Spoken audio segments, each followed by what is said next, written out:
Hello. Nagising po ako ng alas 3 ng madaling araw. Kasi nga lagi akong nananaginip. Minsan masama yung panaginip ko. Minsan hindi naman ganon masyado. Pero, nagutom ako eh. Ayaw kumain ng biscuit. Ayaw kumain ng mga ibang pagkain. Gusto ko lang yung rice. Tsaka, itong paksiw. Kaya, nagluto talaga ako. Bagong hain. Tsaka ito, paksiw. Gumawa ako ng kasi laging sumasakit yung tiyan ko, kaya gumawa ako nitong tawag nito, yung luya ba, yung ginger tea. Yan. Ginger tea yan. Tapos kanin, tapos paksiw. Yun lang naman mga gusto ko ngayon, paksiw, gulay. Tapos, yun. Masaya na ako dun. Kain tayo. Init pa eh. Oh.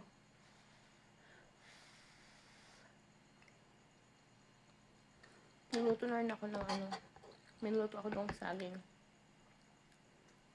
Gusto ko yung garlic.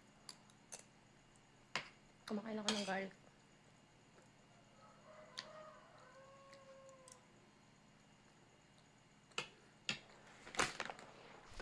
Kasi yung saging na binili namin, nahinog na siya. Ako nang magprito kasi pag naprito ko kasi nag-iiba yung tiyan ko. Parang pagmamantikain. Kaya ayan, sinain ko ulit siya. Ayan o. Ito, parang ito lang. Tapos ito na yung last. Yan, may kamote pa kami. So, okay na yan, pang merienda. Mas gusto ko yung ganun eh. Tsaka, sabi ni Doc, maging healthy daw tayo ngayon. So, talagang, nagluluto ako. Pero mas gusto ko talaga yung ganito. Simple lang. Paksiw, gulay. Yan, taas ko yung pako. Kasi masarap kumain nakataas yung pa. Pilipino kasi tayo eh. Yan. Lagay ko yung sabaw.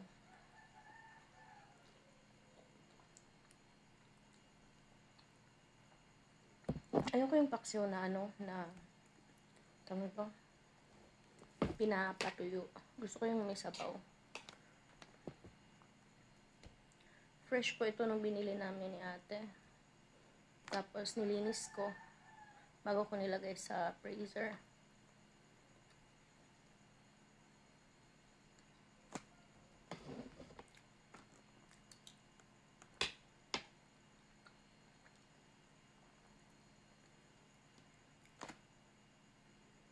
Mas gusto ko yung paksiw kaysa prito.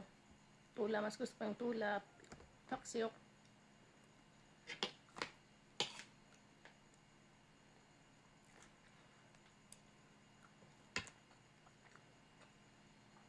Nakalimutan natin mag-pray. Nagaga natin kumain. 4 pa lang ata, hindi ko alam. 4 or magpa 5 na. O 5 na. Pero madilim pa sa labas.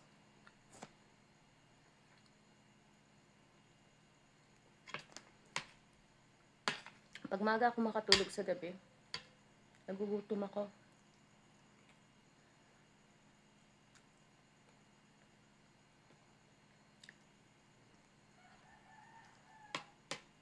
So, nakain tayo kasi matutulog ulit tayo.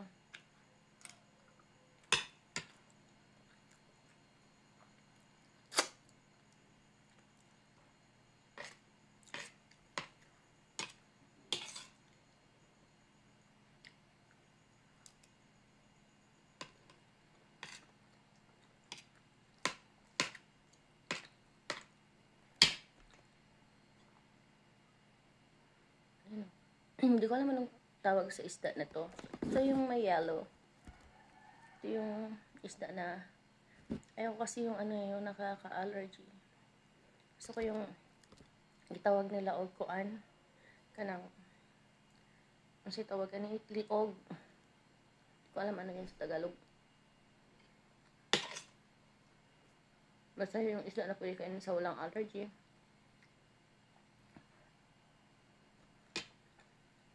Yung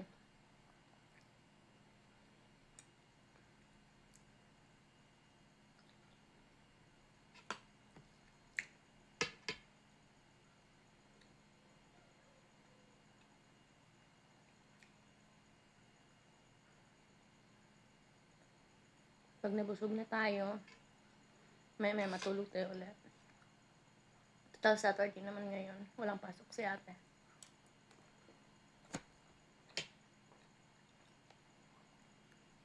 Gusto ko sa mesta yung may mga ganito.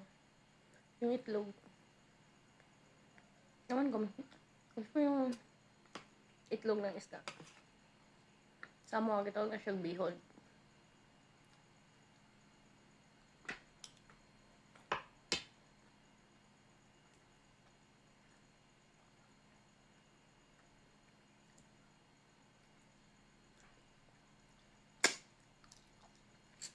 Yung iba, mas gusto nila sa pritong isda.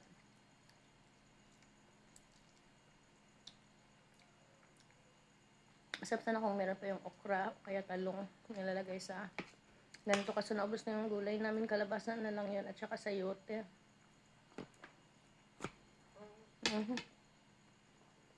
Nilog.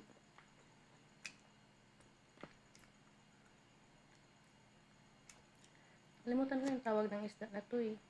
Yung may yellow.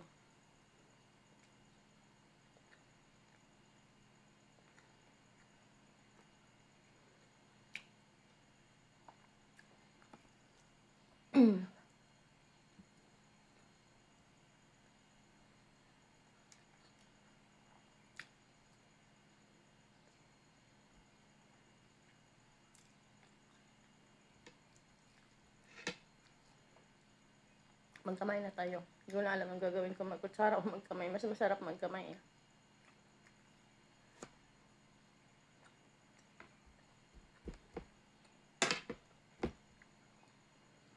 So si ate mamaya pagising niya, kakain siya. Siya na bala nung kakain niya yung saging na nilaga ako. So ito, kanin tsaka paksiw.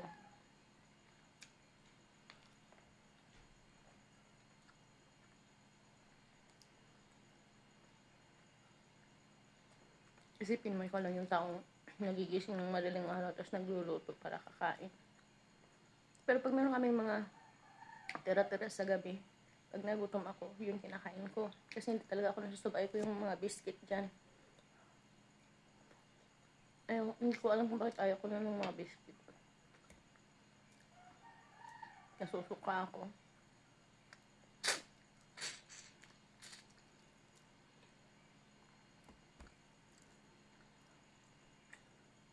So isda, favorite ko din yung ulo.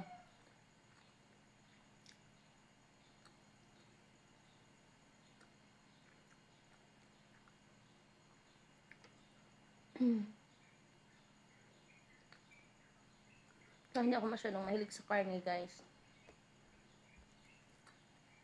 Minsan lang ako nag-crave ng karne.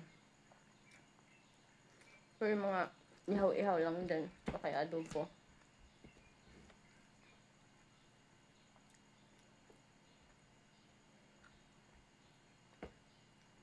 O, diba? Ang sarap. Sinumin natin yung ano natin. Ginger tea. Tinry ko mag ginger tea kasi bawal na nga sa akin yung coffee. Tapos minsan kasi lagi sumasakit yung tiyan ko. Kasi kaya, minsan naisip ko baka kabag lang.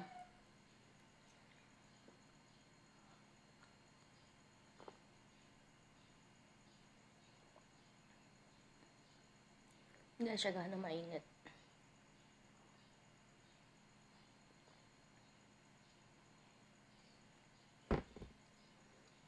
Isipin mo. Ilang beses ako kakain sa isang araw. 4 beses ako kumakain.